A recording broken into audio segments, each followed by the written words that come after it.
Olá!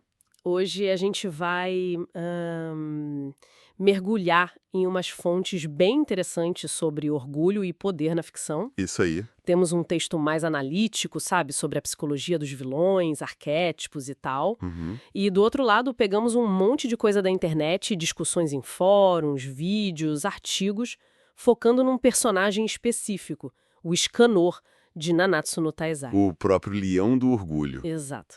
A ideia aqui é tentar entender como essas figuras complexas, tipo, especialmente as que têm esse orgulho gigante, são construídas e como o pessoal reage, né? Com certeza. Bora desengolar isso. Bom, começando pelo texto dos vilões, ele reforça uma ideia que a gente até já viu, né? Do vilão como a sombra do herói. Sim, aquela parte que a sociedade ou o próprio herói meio que não quer ver. O texto traça uma evolução legal nisso. Pois é. Sai daqueles vilões tipo força da natureza, sei lá, o Polífemo, né? E isso quase um obstáculo natural. E vai para figuras com mais profundidade psicológica, tipo um Iago com aquela inveja toda. Ou o monstro de Frankenstein, movido pela rejeição, até chegar num Darth Vader, com medo, perda. Faz sentido. E o texto também fala de arquétipos, né? O tirano, obcecado por controle, talvez por insegurança mesmo. Sim, e o ressentido, aquele que age por mágoa, por se sentir deixado para trás, sabe? E nesses casos o orgulho parece ser um motor, né? Quase sempre tá ali. Exatamente. E essa linha de pensamento de personagens moldados por traumas, por rejeição, Já faz a ponte pro Escanor. perfeito. É aí que o Scanor entra como estudo de caso fascinante. As fontes online detalham bem a origem dele. Nasceu na realeza, mas aí veio o poder. O Sunshine, né, esse poder solar avassalador que o deixou mais forte de dia, só que foi visto como uma maldição, um monstro, pela própria família. Nossa, pesado. Rejeitado, teve que fugir. Sim. E mesmo quando ele tentava ajudar, as pessoas ainda tinham medo. Então esse orgulho dele. Não é só arrogância pura. As fontes sugerem que foi tipo um escudo. Exatamente. Uma armadura contra o medo, o desprezo, o isolamento. Para afirmar o próprio valor num mundo que o via como aberração. E tem a dualidade, né? Fraco à noite e super poderoso de dia. Pois é, essa origem trágica, essa rejeição, molda ele de um jeito que conversa muito com aquela ideia do texto sobre vilões que são feitos, sabe? Pelo contexto. Entendi. E o interessante é que esse orgulho todo é, digamos, bancado por um poder real, né? Um poder absurdo. Os fãs adoram isso. Com certeza. As discussões estão cheias de exemplos. Aquela luta contra o Galangui. Que ele se petrifica de medo só com a presença do Escanor. Isso. Ou a frase clássica para o Star Roça. Por que eu sentiria ódio de alguém mais fraco do que eu? É icônico. Total. E o pico de poder ao meio-dia, o The One, invencível por um minuto. Aquele minuto que causa tanta discussão. Exato. Aí entra o debate clássico. Escanor versus Meliodas modo assalto. A internet pega fogo com isso. Pega mesmo. O modo assalto do Meliodas, aquela forma super poderosa e bem arrogante também. As discussões no Reddit, por exemplo, vão fundo nisso. Falam que o Escanor venceu no cânone. Argumentam que o Meliodas perdeu por subestimar ou pela própria arrogância do modo assalto. Mas também lembram que a invencibilidade total do Escanor é só aquele minuto, né? É. Mas olhando além da briga de quem ganha, que é divertida, claro, essa discussão toda mostra o quanto os fãs se engajam com a complexidade. Não é só sobre quem bate mais forte. O que mais tem aí, então? Tem a dinâmica dos personagens, o confronto da arrogância do Meliodas AM com o orgulho, digamos, justificado do Escanor. Reflete um pouco aquilo do texto sobre adversários que se espelham, que se forçam a mudar. Exatamente. E outra coisa, apesar desse orgulho extremo, quase caricato às vezes, os fãs também destacam muito a lealdade dele, a capacidade de sacrifício pelos amigos. Verdade, ele não é só o cara orgulhoso e pronto. Não mesmo. A popularidade dele, acho, vem muito dessa mistura.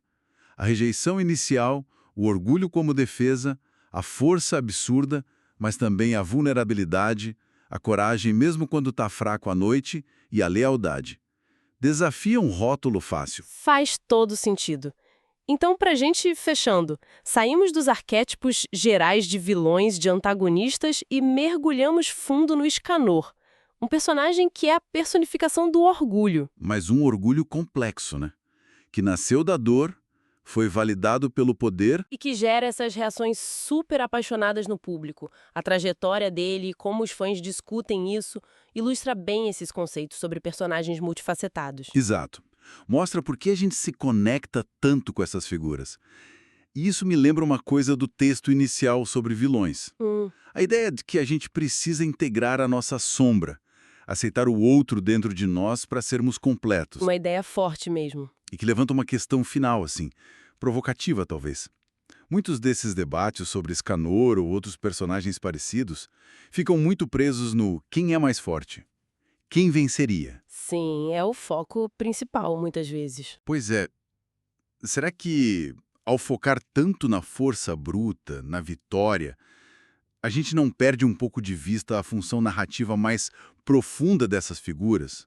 O que elas representam sobre poder, vulnerabilidade, aceitação, tanto para a história quanto para nós mesmos, sabe? Que talvez usemos esses personagens para lidar com nossas próprias questões sobre isso. Fica aí a reflexão. Eu me chamo Escanor. O pecado do orgulho. O orgulho do leão. Membro dos 7 pecados. Também sou aquele que está no topo de todas as raças. Pecado do orgulho, dos 7 pecados capitais. Ele é um homem gigante quando está só, mas como vocês podem ver agora, o mais forte se torna o mais fraco quando anoitece. Sinto uma presença. Como foi que escondeu seu poder mágico na noite passada? Eu não estava escondendo nada. Ele apenas não se manifesta depois que o sol se põe. Por favor, não guarde nenhum ressentimento de mim. Se você for castigado pelo próprio mandamento, eu não terei o prazer de lutar contra você. Como um homem comum pode possuir um poder desse? Essa é a graça de Mael, um dos 4 arcanjos. Já entendi. Esse poder amaldiçoado é tão conhecido que até o clã das deusas sabe sobre ele. Escanor é um nome bonito. Cresça para se tornar forte e generoso. Poder amaldiçoado? Não seja tolo. Esse é o pecado do orgulho.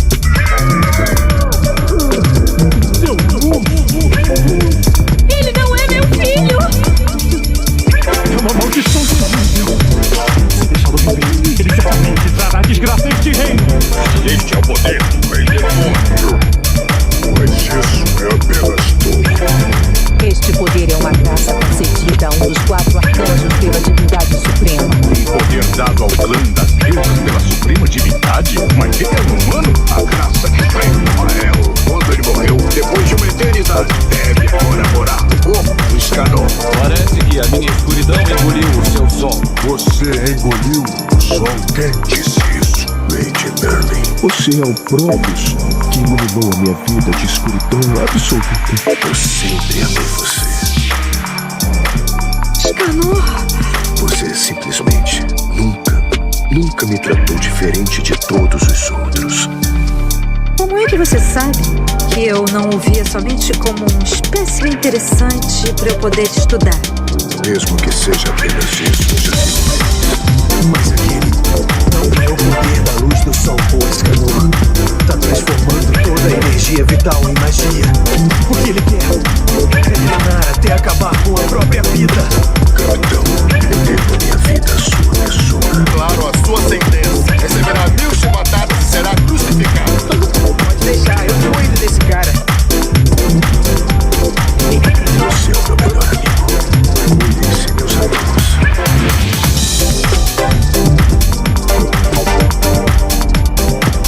Como prova da sua existência, como prova do único homem que já foi capaz de me amar. Eu queimo a minha carne. O melhor vinho para equilibrar o coração. Mas eu não posso ser o cálice que está em sua mão. Meu Senhor, eu oro para que apareça outro cálice que possa desfrutar desse grande amor.